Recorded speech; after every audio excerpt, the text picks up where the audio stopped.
Mi novia exigió que yo durmiera en el sillón para que su amigo pudiera usar la cama. Le dije, no hay problema. Luego agarré mis llaves y nunca regresé. Ella todavía me escribe desde ese mismo sillón. Muy bien, Reddit. Agarren su café porque esta historia está pesada. Mi novia de 2 años me pidió que durmiera en el sillón para que su amigo pudiera tomar mi lugar en la cama de mi departamento, el cual yo pago. Déjenme decirles cómo terminó esa conversación. Tengo 31 años, trabajo como técnico en aire acondicionado, climas, en Nuevo León, y he estado viviendo en el mismo departamento en Monterrey por unos 4 años. Nada lujoso, solo un lugar de 2 recámaras en una buena colonia, con buen aire acondicionado y un cajón de estacionamiento para mi camioneta. El complejo tiene una alberca que nunca uso y un cuarto de lavado que siempre está lleno los fines de semana, pero por lo demás, es tranquilo. Solo profesionistas y algunos jubilados que riegan sus plantas al amanecer. Me tomó una eternidad amueblar el departamento correctamente. Cuando me mudé, tenía un colchón en el piso y una silla plegable. 4 años después, lo había convertido en un verdadero hogar. Muebles de verdad, no cosas heredadas de la universidad. Un sillón para el que ahorré. Una base de cama con cabecera como un adulto. Electrodomésticos de cocina que de verdad funcionaban. Era sencillo, pero era mío y estaba orgulloso de ello. La segunda habitación la convertí en un gimnasio en casa y cuarto de almacenamiento, porque estoy soltero. ¿Y qué más iba a hacer con ella? Tenía una banca, pesas libres y una barra para dominadas montada en el marco de la puerta. Nada lujoso, pero suficiente para mantenerme en forma sin pagar la mensualidad del gimnasio. Mi camioneta era mi otro gran orgullo. Una Ford F-150 modelo 2015 que compré usada, pero que cuidaba como nueva. Le cambiaba el aceite religiosamente. La mantenía limpia por dentro y por fuera. Yo mismo me encargaba de las reparaciones menores porque trabajar con las manos es lo que hago. Algunos gayes tienen pasatiempos como el golf o los videojuegos. Yo tengo mi camioneta y de vez en cuando algún coche de proyecto que compro barato en las subastas. Bueno, estaba soltero. Luego conocí a Bárbara. Conectamos en la fiesta de cumpleaños de un amigo en común hace unos 2 años. Ella tenía 28 años, trabajaba como asistente administrativa en una oficina de bienes raíces y tenía una de esas sonrisas que iluminan la habitación. Hicimos clic de inmediato, intercambiamos números y, antes de darme cuenta, ya éramos novios exclusivos. Era diferente a las mujeres con las que había salido antes, más centrada, tenía su propio departamento, su propio coche, un trabajo con el que de verdad pagaba sus cuentas. Parecía que tenía la cabeza bien puesta. Nuestras primeras citas fueron sencillas. Cenas, películas, una vez fuimos de excursión al cerro cuando el clima no intentaba matarnos. Se reía de mis chistes, me preguntaba por mi trabajo como si de verdad le importara, y nunca se quejaba de a dónde la llevaba ni de qué manejaba. Al tercer mes, éramos básicamente inseparables. Venía a mi casa después del trabajo y preparábamos la cena juntos. Se quedaba dormida en mi sillón mientras yo veía los deportes, y de alguna manera, eso se sentía como lo mejor del mundo. Empecé a pensar en el futuro por primera vez en años, matrimonio, tal vez hijos eventualmente, una casa con una cochera donde pudiera trabajar en los coches mientras ella hacía lo que la hiciera feliz. Bárbara se mudó a mi casa cuando llevábamos unos 8 meses de relación. Viéndolo en retrospectiva, probablemente fue demasiado rápido. Pero cuando estás enamorado, no piensas en esas cosas. Solo piensas en lo bonito que es despertar junto a alguien, cenar juntos, construir algo con otra persona. La mudanza fue bastante tranquila. No tenía muchas cosas, solo ropa, algunos aparatos de cocina y una colección de libros que nunca leía. Fusionamos nuestras vidas pieza por pieza. Sus cosas del baño se mezclaron con las mías. Sus series en la lista de mi tele. Su nombre en el buzón junto al mío. Echando la vista atrás, probablemente ya había señales de alerta incluso entonces. Pequeñas cosas que dejé pasar porque todo lo demás parecía ir muy bien. Se molestaba cuando yo trabajaba hasta tarde, aunque sabía que mi trabajo era así. Comparaba nuestro departamento con las casas de sus amigas, siempre encontrando algo que faltaba. Se ponía a ver redes sociales y suspiraba al ver fotos de vacaciones que no podíamos pagar. Pero me decía a mí mismo que eran cosas normales de pareja. Nadie es perfecto, ¿verdad? Mi trabajo me mantiene ocupado. El trabajo de técnico de climas en Nuevo León es básicamente empleo para todo el año, porque el calor nunca deja de intentar acabar con los aires acondicionados de la gente. Los veranos son brutales. A veces jornadas de 14 horas arrastrándote por áticos que parecen la superficie del sol. A las 10 de la mañana ya tienes la ropa empapada. Tus herramientas se calientan tanto que te queman las manos si no tienes cuidado. Sudas tanto que tienes que acordarte de hidratarte constantemente o terminarás en urgencias. Pero la paga es buena. Y me he ganado una buena reputación en una empresa que trata bien a su gente. Mi jefe, don Francisco, es un veterano que empezó el negocio hace 40 años y lo maneja como familia. Los que trabajan duro son recompensados. Los que echan la flojera quedan fuera. Es simple y justo. Y siempre he apreciado eso de él. El equipo con el que trabajo también es buena onda. David y Ramón llevan ahí desde antes que yo entrara. Ya tenemos este ritmo, trabajamos juntos en las obras sin necesidad de decir mucho. Ellos saben cuándo pasarme las herramientas. Yo sé cuándo cubrir sus descansos.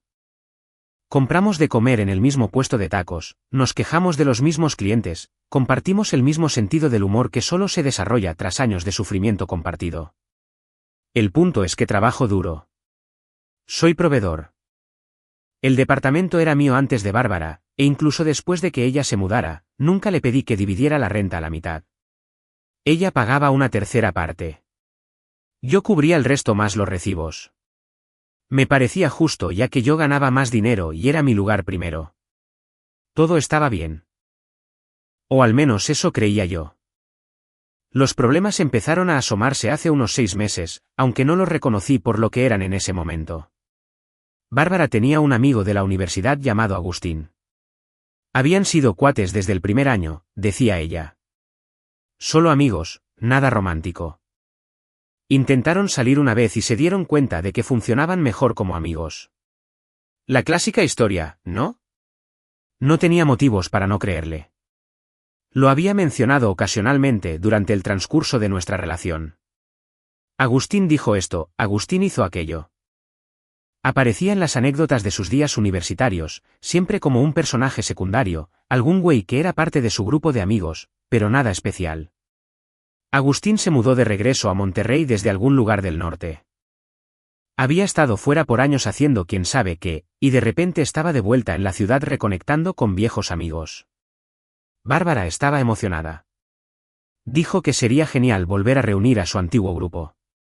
No soy del tipo celoso. Nunca lo he sido. Mi filosofía siempre ha sido que, si alguien quiere ser infiel, lo va a ser estés paranoico al respecto o no.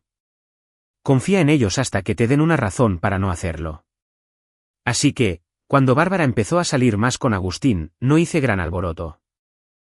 Iban por un café, a comer, ella le mandaba mensajes durante todo el día y se reía de cualquier cosa que él dijera. Cosas normales de amigos. Supuse que todo el mundo tiene amigos fuera de su relación. Y esperar que tu pareja corte lazos con todos los del género opuesto es una tontería tóxica. Al menos eso me decía a mí mismo.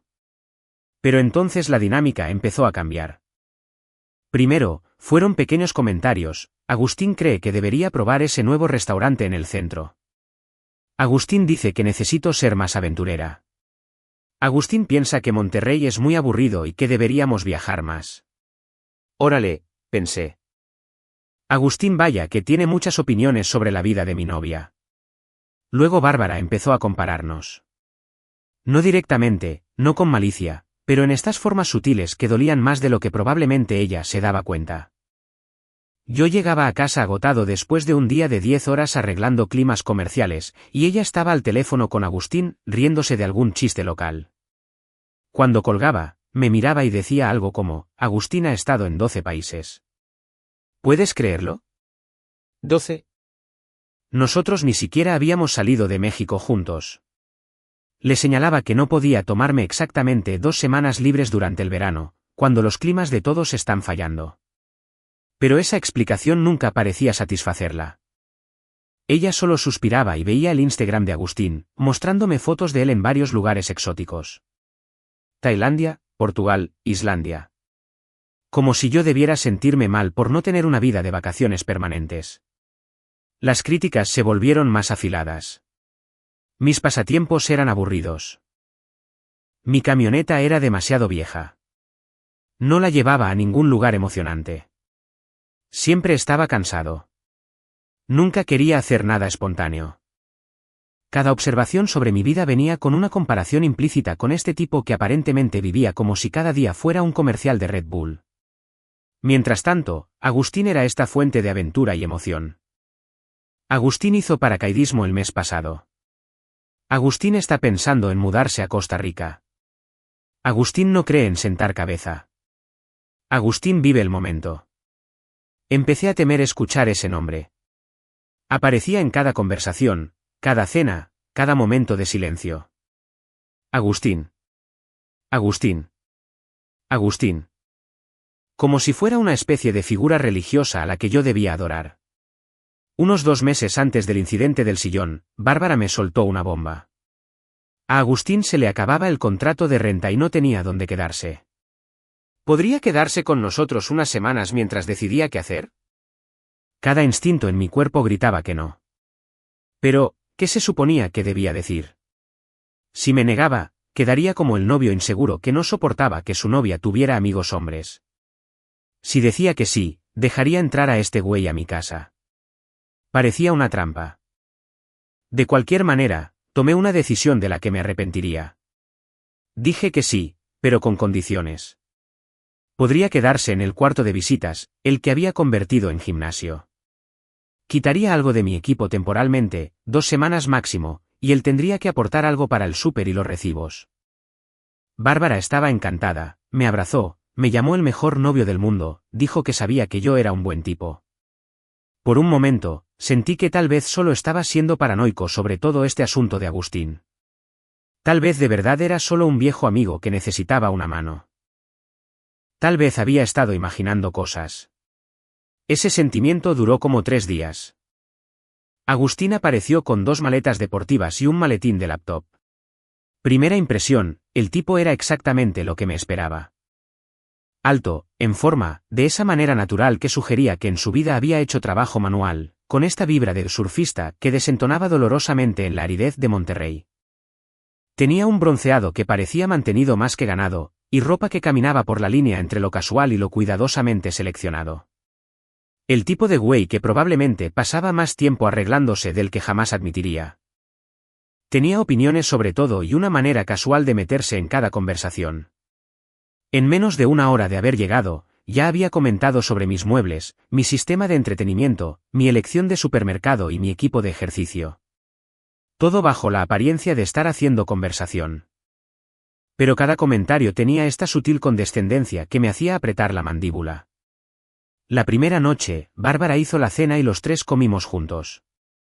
Agustín dominó la conversación, contando historias sobre sus viajes, sus aventuras, sus proyectos de emprendimiento que a mí me sonaban a muchos planes fallidos para hacerse rico rápido, alguna app que nunca se lanzó, un negocio de importación que no llegó a nada. Un trabajo de consultoría que describió en los términos más vagos posibles. Bárbara estaba atenta a cada palabra como si él estuviera contando anécdotas de guerra. Cuando mencioné mi trabajo, Agustín me dedicó una sonrisa condescendiente y dijo, «Qué chido, hermano. Alguien tiene que mantener los climas funcionando. Alguien tiene que mantener los climas funcionando». Como si yo fuera un personaje secundario en mi propio departamento.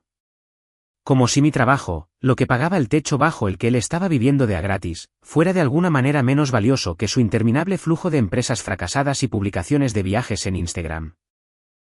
No respondí, solo seguí comiendo. Pero algo cambió en mí esa noche. Una pequeña grieta en la confianza que había intentado con tantas ganas mantener. Pasaron las 2 semanas. Agustín seguía ahí. Bárbara dijo que solo necesitaba un poco más de tiempo. El lugar que iba a rentar se le cebó, pero tenía otra pista. 1 semana más, a lo mucho. Ella se encargaría. Yo solo tenía que ser paciente. 1 semana se convirtió en 2. 2 se convirtieron en 4. Mientras tanto, vi mi relación deteriorarse en tiempo real. Bárbara y Agustín se quedaban hasta tarde viendo películas mientras yo me iba a dormir porque entraba a trabajar a las 6 de la mañana.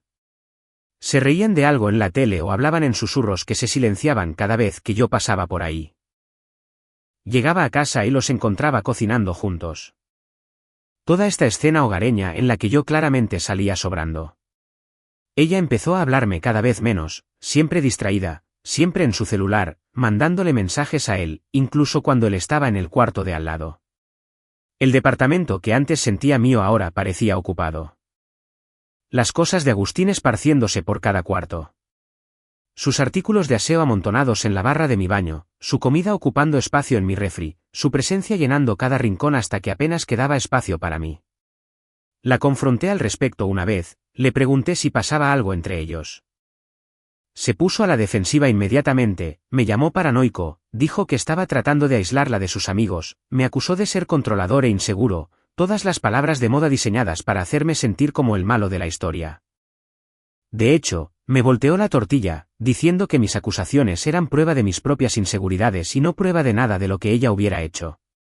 Retrocedí porque tal vez estaba exagerando.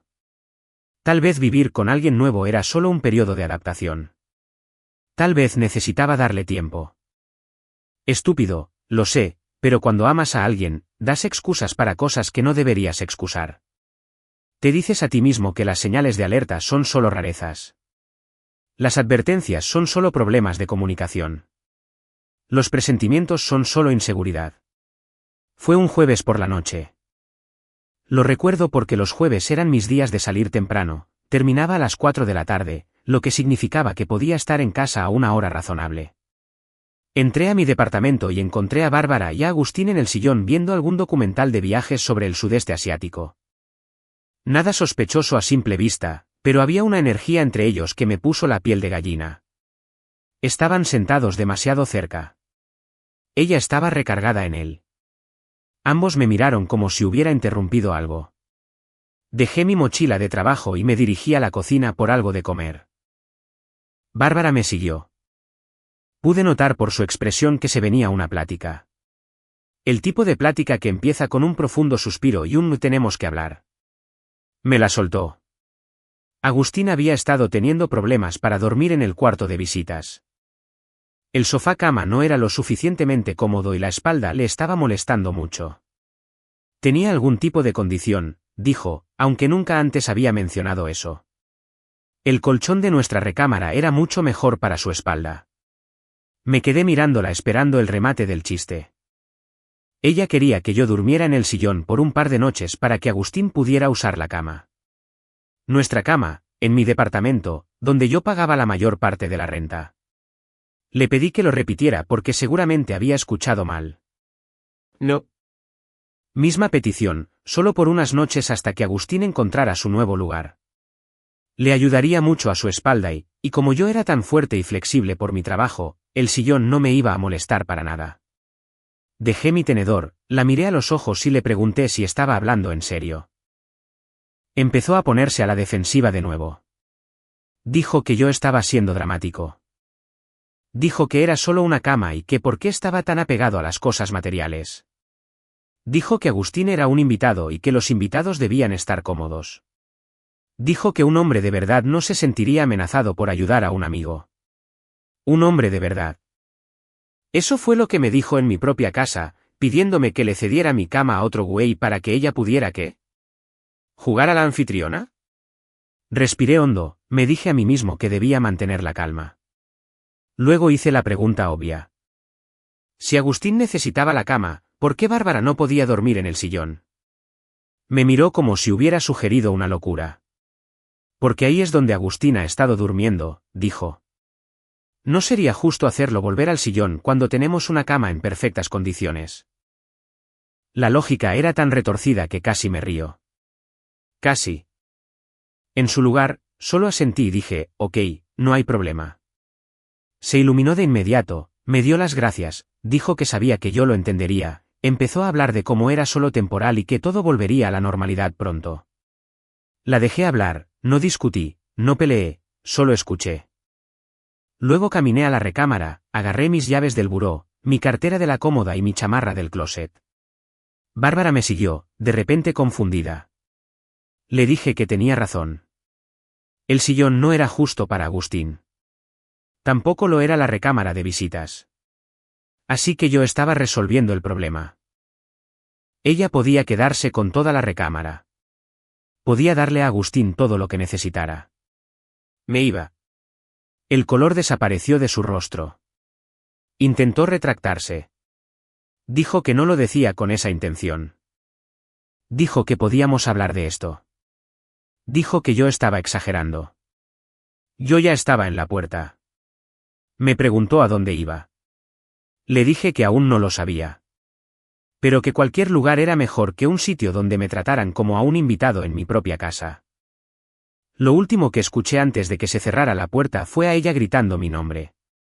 Seguí caminando. Manejé sin rumbo por 1 hora tratando de procesar lo que acababa de pasar. Me temblaban las manos en el volante, no de coraje, sino por la adrenalina. Acababa de abandonar una relación de 2 años por la petición de un sillón. Pero en realidad no se trataba del sillón, ¿verdad? Se trataba de todo lo que ese sillón representaba. Las calles de Monterrey se volvieron borrosas mientras manejaba. Lugares familiares luciendo diferentes de alguna forma. La gasolinera donde Bárbara y yo solíamos parar por botanas para los viajes. El restaurante donde habíamos cenado por nuestro aniversario de 6 meses. Cada rincón de esta ciudad guardaba algún recuerdo nuestro. Y ahora todo se sentía contaminado. Me detuve en el estacionamiento de algún lado y simplemente me quedé ahí. Con el motor en marcha y el aire acondicionado a todo lo que da, porque incluso de noche, Nuevo León no refresca mucho. Mi celular vibró en mi bolsillo, pero no lo miré. No quería ver las excusas o acusaciones que estaban llegando. Lo raro fue que no me sentí tan destrozado como pensé que me sentiría. Al salir de ese departamento, esperaba sentirme roto, perdido, como si todo mi mundo colapsara. Pero en cambio, sentía una extraña claridad, como si hubiera estado viviendo en la niebla durante meses, y de repente el aire se despejara. Mi amigo Jorge vivía a unos 20 minutos al otro lado de la ciudad. Habíamos sido amigos desde la prepa, el tipo de amigo al que puedes llamar a cualquier hora sin dar explicaciones. Habíamos sobrevivido a los entrenamientos de americano juntos, nos graduamos juntos, fuimos el apoyo del otro en incontables intentos fallidos de citas. Estuvo ahí cuando mi papá enfermó hace unos años.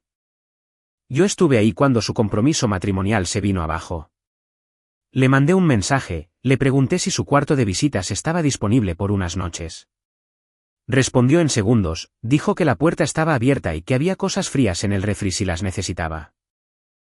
Sin preguntas, sin dudar, solo apoyo inmediato. Ese es el tipo de amigo que es Jorge. Llegué a su casa como a las 9 de la noche. Jorge me echó un vistazo a la cara y no hizo preguntas. Solo me pasó un Gatorade y puso el partido. Nos sentamos en silencio un rato, que era exactamente lo que necesitaba. Sin presión para hablar, sin presionar por detalles, solo dos gayes viendo béisbol como si nada pasara. Eventualmente, le conté todo. La situación de Agustín, las faltas de respeto graduales, la petición del sillón, mi salida. Escuchó sin interrumpir, lo cual es una de las cosas que más respeto de Jorge. La mayoría de la gente quiere saltar a dar consejos o comentarios. Él solo escucha hasta que terminas. Cuando terminé, él solo asintió y dijo, entonces, ¿cuándo vas por tus cosas? Ahí fue cuando me cayó el 20. Todas mis pertenencias seguían en ese departamento. Mi ropa, mis muebles, mis herramientas, todo lo que había acumulado en 4 años. Bárbara tenía de rehén toda mi vida. Mi cama, mi sillón, la mesa de la cocina, todo por lo que había trabajado. Estaba ahí, en un departamento con una mujer que me acababa de pedir que durmiera en el piso. Le dije que lo resolvería mañana. Por ahora, solo necesitaba dormir. Mi teléfono empezó a estallar de notificaciones alrededor de la medianoche. Primero Bárbara, luego Agustín, luego Bárbara de nuevo.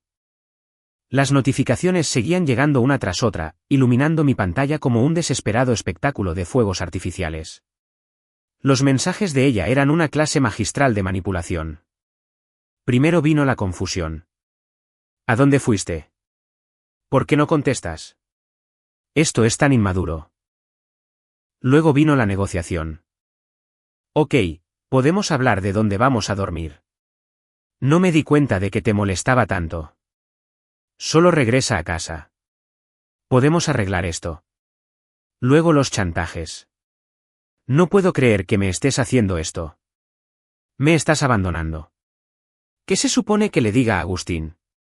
Va a pensar que es su culpa. Luego llegó el enojo. Bien.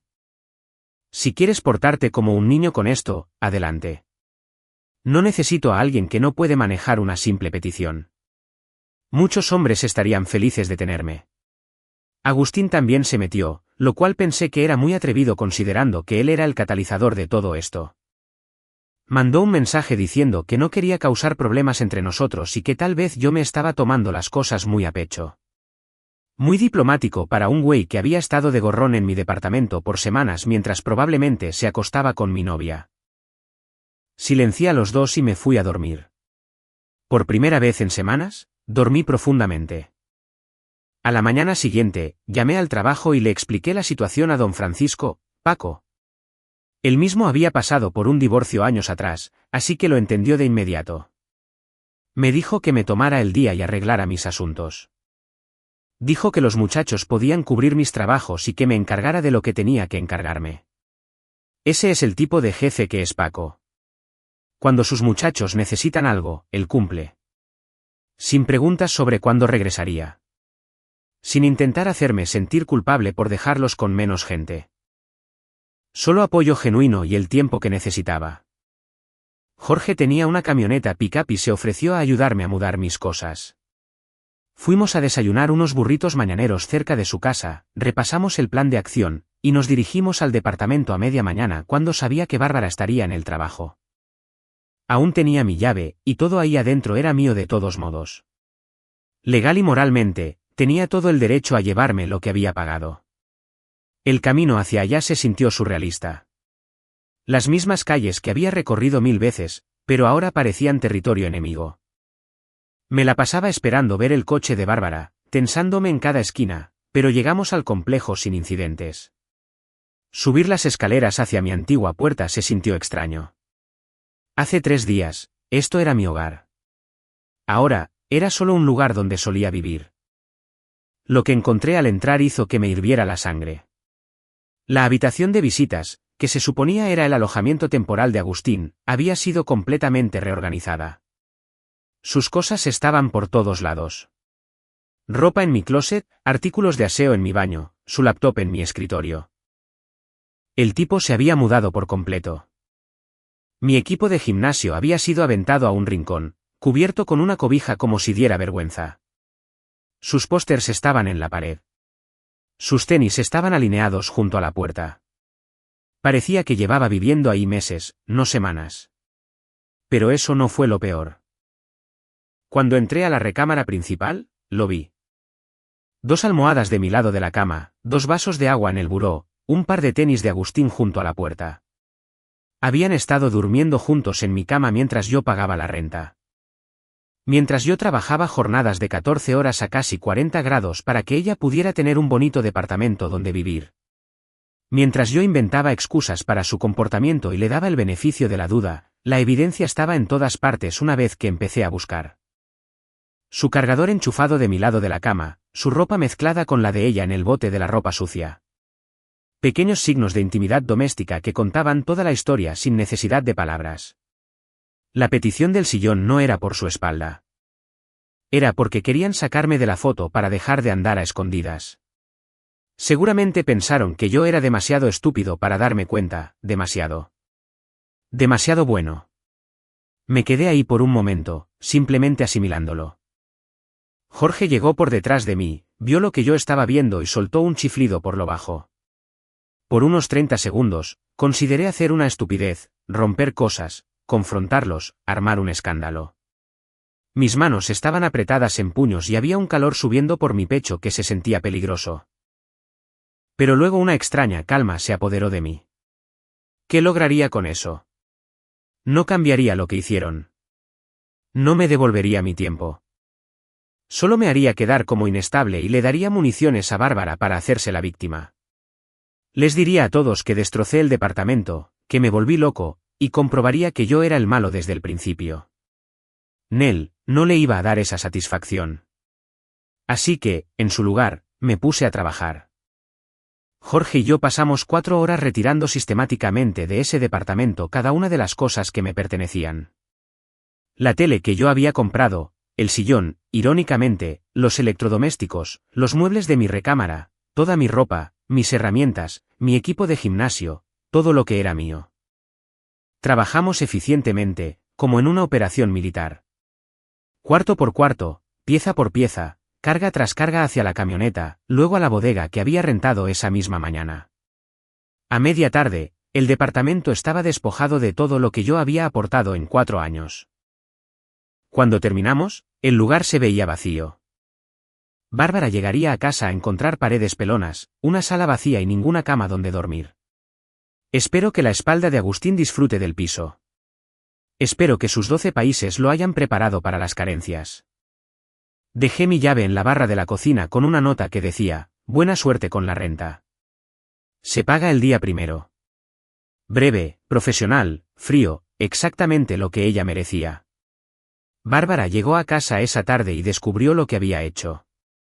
Las llamadas y los mensajes aumentaron a niveles nucleares. Lloraba en mi buzón de voz. ¿Cómo pudiste hacer esto?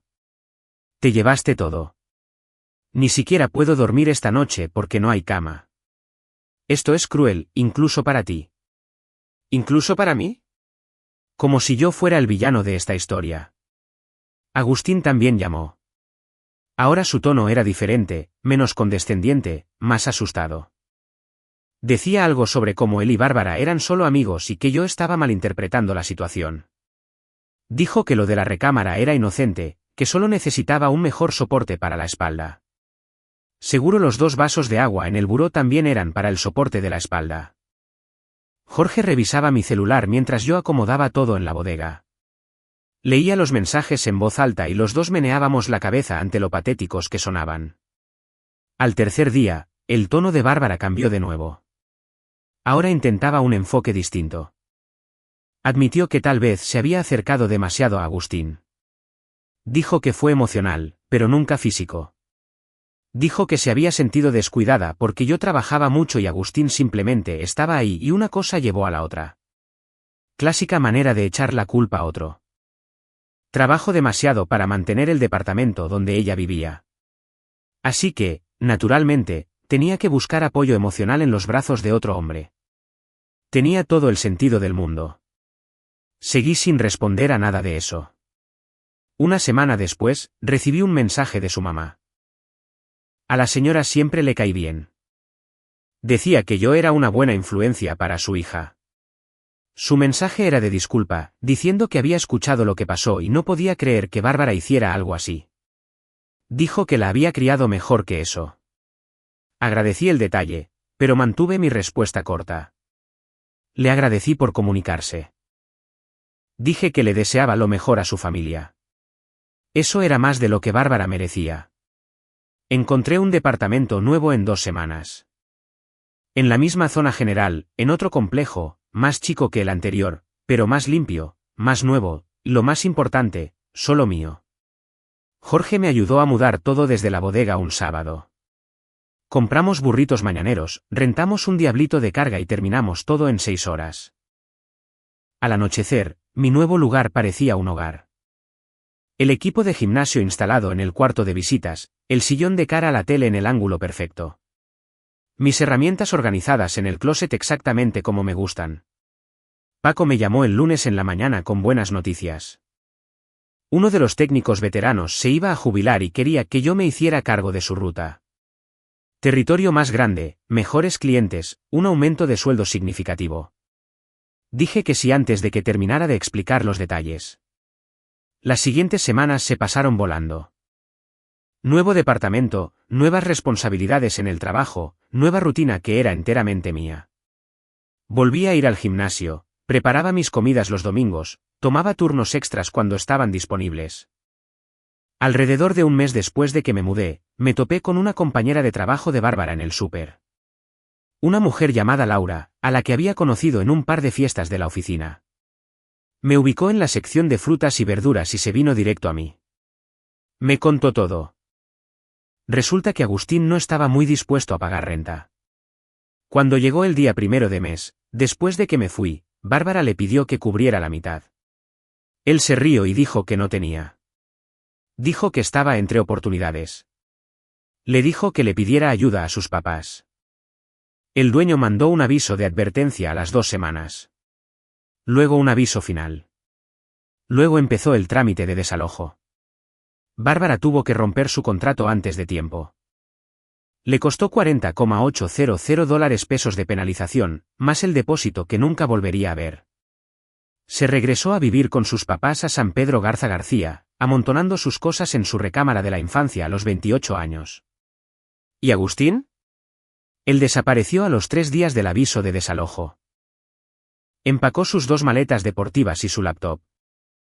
Dijo que tenía un amigo en Saltillo que le podía dar posada. Ni siquiera la ayudó con la mudanza. No ofreció para la gasolina. Simplemente desapareció. Laura dijo que Bárbara llegó a trabajar llorando durante toda una semana. Tuvo que tomar días personales porque no podía funcionar. Toda la oficina sabía lo que había pasado. Pero aquí viene la mejor parte. Aparentemente, Agustín le había pedido prestados $10,200 a Bárbara para arreglar su coche antes de irse. Le prometió pagárselos en cuanto se instalara. Eso fue hace 5 semanas. Ya le había bloqueado el número. El gran aventurero que había viajado a 12 países no podía juntar $10,200 para pagarle a la mujer de la que supuestamente se había enamorado. Laura me preguntó si quería el nuevo número de Bárbara en caso de que quisiera contactarla. Le dije que no, que así estaba bien. Agarré mi mandado y me fui. 3 meses después de que todo se vino abajo, estaba comiendo tacos con Jorge en este lugar cerca del centro. Acabábamos de pasar la mañana del sábado arreglando mi moto en su garaje. Grasa en las uñas, bebidas frías en la mano, hablando de puras tonterías. Y en eso, entró Bárbara. Iba con su mamá, probablemente en algún plan de almuerzo madre e hija. En el segundo en que me vio, se congeló a medio paso como si hubiera visto a un fantasma. Su mamá se dio cuenta, siguió su mirada y su semblante cayó. Jorge vio todo. Se inclinó hacia mí y me preguntó si quería que nos fuéramos. Le dije, Nel, nosotros llegamos primero. Bárbara se acercó. Su mamá se quedó atrás, viéndose incómoda. Bárbara se veía diferente, más delgada, demacrada. La seguridad con la que solía moverse había desaparecido, reemplazada por algo que se parecía mucho al arrepentimiento. Empezó a hablar rápido. Dijo que había querido buscarme. Dijo que me debía una disculpa. Dijo que Agustín resultó ser todo lo que yo probablemente pensé que era. Poco confiable, egoísta. Un vividor que se fue en el momento en que las cosas se pusieron difíciles. Yo solo la dejé hablar. No la interrumpí. Dijo que volver a vivir con sus papás era humillante. Dijo que había perdido a la mayoría de sus amigas porque todas se pusieron de mi lado. Dijo que su papá casi ni le habló durante un mes porque a él yo le caía muy bien. Dijo que había estado pensando todos los días en lo que tiró a la basura. Luego me preguntó si podíamos ir por un café alguna vez, solo para hablar, solo para tener un cierre. Le dije que no necesitaba un cierre. Yo estaba muy bien. Sus ojos se llenaron de lágrimas. Me preguntó si había alguna posibilidad de volver a intentarlo. Dijo que ya había aprendido la lección. Dijo que nunca me volvería a dar por sentado. La miré por un largo momento. 2 años estuvimos juntos. Cientos de cenas, miles de conversaciones, planes para un futuro que tiró a la borda por un vago con buenas historias. Le dije que no.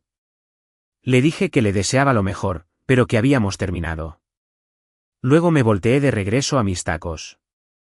Se quedó ahí unos segundos más, probablemente esperando a que cambiara de opinión. Al ver que no lo hice, regresó con su mamá. Se fueron sin pedir de comer. Jorge se esperó a que se fueran y luego levantó su bebida. Me dijo que estaba orgulloso de mí. Yo no me sentía orgulloso. No me sentía reivindicado. No sentía gran cosa. Honestamente, solo estaba listo para seguir adelante. 6 meses después de la ruptura, Paco cumplió su promesa. Me llamó a su oficina un martes por la tarde, me entregó una carpeta y me dijo que quería que me convirtiera en socio del negocio. Él tenía 63 años. Sus rodillas estaban deshechas tras décadas de gatear por áticos. Quería empezar a alejarse del negocio, tal vez jubilarse en 5 años, y quería que alguien de su confianza se hiciera cargo. El trato era bueno. Yo iría comprando mi parte con el tiempo, asumiendo más responsabilidades gradualmente, y eventualmente sería dueño del 40% de la compañía. Él se quedaría como consultor hasta que estuviera listo para jubilarse del todo. Firmé los papeles ese viernes. Los muchachos del equipo me hicieron una pequeña celebración en el taller. David trajo un pastel que hizo su esposa. Ramón hizo un brindis que fueron puros insultos, pero terminó diciendo que me lo merecía. Paco solo se sentó en la esquina sonriendo como padre orgulloso. Esa misma semana, hice una oferta por una casa. Nada descabellado. 3 recámaras, 2 baños, una cochera lo suficientemente grande para mi camioneta y un coche de proyecto. Necesitaba arreglos, pero eso es lo que hago. El vendedor aceptó y comencé el trámite de la hipoteca. Jorge me ayudó a mudarme un sábado en octubre. Para entonces, había acumulado tantas cosas que nos tomó 2 viajes con ambas camionetas. Terminamos al atardecer, abrimos unos refrescos en el patio trasero y vimos el cielo volverse naranja sobre las montañas. Me preguntó si alguna vez seguía pensando en Bárbara. Le respondí con honestidad, a veces, pero no con coraje ni arrepentimiento, solo preguntándome cómo las cosas pudieron haber sido tan diferentes, cómo alguien que creía conocer podía resultar ser alguien completamente distinto. Él asintió y dijo, así es la vida. La gente te sorprende. A veces para bien, a veces para mal. Solo tienes que seguir avanzando. A la mañana siguiente, desperté en mi propia casa. Mi nombre en las escrituras, mi camioneta en la cochera, mi futuro extendido frente a mí sin las huellas dactilares de nadie más en él. Lo primero que hice fue preparar café en mi nueva cocina. Lo segundo que hice fue empezar una lista de todos los proyectos que quería hacer. Un deck nuevo en el patio, convertir la 3ª recámara en un gimnasio de verdad, tal vez armar unos estantes en el garaje. Lo suficiente para mantenerme ocupado por años. 8 meses después de que salí de ese departamento, estaba en la ferretería comprando materiales para el proyecto del patio cuando vibró mi teléfono. Mensaje de un número desconocido. Resultó ser el papá de Bárbara. Se disculpó por escribirme de la nada. Dijo que le había pedido mi número a su esposa. Dijo que solo quería que supiera que lamentaba cómo habían terminado las cosas. Que siempre me había visto como el hijo que nunca tuvo. Que ver a Bárbara echar a perder nuestra relación por un imbécil vagabundo fue una de las cosas más frustrantes que le había tocado presenciar como padre. Dijo que a Bárbara le iba mejor ahora, que consiguió un nuevo trabajo, y que empezó a salir con alguien de su oficina. Esperaba que le funcionara, pero también esperaba que yo hubiera encontrado a alguien que sí me valorara. Le agradecí el mensaje, le dije que yo estaba bien. Le dije que siempre había apreciado el tiempo que pasamos juntos arreglando cosas en su garaje. Y era en serio. El señor me enseñó más de motores en unos cuantos meses que lo que había aprendido en toda mi vida antes de eso. Me contestó con un emoji de pulgar arriba. Eso fue todo. Un cierre sencillo de parte de alguien que de verdad se lo merecía. 2 semanas después, conocí a alguien. Se llamaba Jimena, enfermera en un hospital del centro. Trabajaba el turno de noche, lo que significaba que su horario era tan matado como el mío. Nos conocimos en el restaurante de los burritos mañaneros donde yo había empezado a desayunar los sábados. Estaba sentada en la barra, todavía en su uniforme médico, muerta de cansancio, pero aún así sonriéndole a la mesera. Nos pusimos a platicar porque el único asiento libre era junto a ella. Descubrimos que ambos teníamos trabajos que la mayoría de la gente no entendía. Ambos valorábamos la estabilidad sobre la adrenalina. Ambos preferíamos las noches tranquilas en casa antes que los bares y antros. Le pedí su número antes de irme. Me lo dio sin dudarlo. Nuestra primera cita fue a la semana siguiente. Nada de lujos, solo fuimos a cenar a un lugar de comida italiana cerca de mi casa nueva. Hizo preguntas sobre mi trabajo de climas y de verdad escuchó las respuestas. No revisó el celular ni una sola vez. Se rió de mis chistes incluso cuando no eran tan graciosos. Al final de la noche, dijo que se la había pasado increíble y que quería repetirlo. Manejé a casa esa noche sintiendo algo que no sentía desde hace mucho tiempo. No era emoción exactamente, más bien como una posibilidad. Como si tal vez el próximo capítulo de mi vida estuviera comenzando y de verdad pudiera ser mejor que el anterior. Actualización final. Ya pasó un año desde el incidente del sillón. Pensé en concluir esto para cualquiera que se haya quedado a leer. Bárbara me mandó un mensaje en el aniversario de cuando terminamos. Dijo que lo sentía. Dijo que todavía pensaba en lo que hizo. Dijo que esperaba que yo estuviera feliz. No le contesté. No por despecho. Simplemente no tenía nada que decirle. Aparentemente Agustín sí llegó a Costa Rica después de todo. Lo vi en redes sociales por medio de un amigo de un amigo.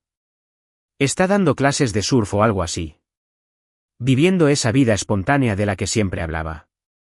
Qué bien por él. Muy lejos de cualquiera que me importe. Jimena y yo seguimos juntos. Ya van 6 meses. Prácticamente vive en mi casa la mayoría de las semanas. Su cepillo de dientes está en mi baño. Su taza de café está en mi alacena, pero esta vez se siente diferente. Esta vez no estoy cargando yo solo con toda la relación mientras ella fantasea con alguien más. Paco anunció oficialmente su jubilación el mes pasado. La transición se hará esta primavera. Para el verano, estaré dirigiendo la compañía junto con otros 2 chavos que entraron como socios minoritarios. 32 años con mi nombre en un negocio, una casa con plusvalía y una mujer que de verdad quiere estar conmigo. Nada mal para un güey al que le pidieron que durmiera en su propio sillón. Bárbara sigue allá afuera en algún lugar, probablemente recostada y sin poder dormir algunas noches, preguntándose cómo las cosas pudieron haber sido diferentes. Tal vez aprendió algo, tal vez no. Como sea, ya no es mi problema. Construí una vida sin ella, una vida mejor. Y cada mañana, despierto en mi propia cama, en mi propia casa, junto a alguien que me respeta. Ese sillón en el que quería que yo durmiera está en mi sala ahora mismo. Jimena está acurrucada en él viendo la tele mientras yo escribo esto. Es curioso cómo se dan las cosas. Chicos, estamos muy cerca de llegar a los 100,000 suscriptores en este canal. Si no están suscritos, por favor consideren suscribirse. Ayuda muchísimo a llegar a esa meta de 100,000. Gracias por hacer este sueño realidad.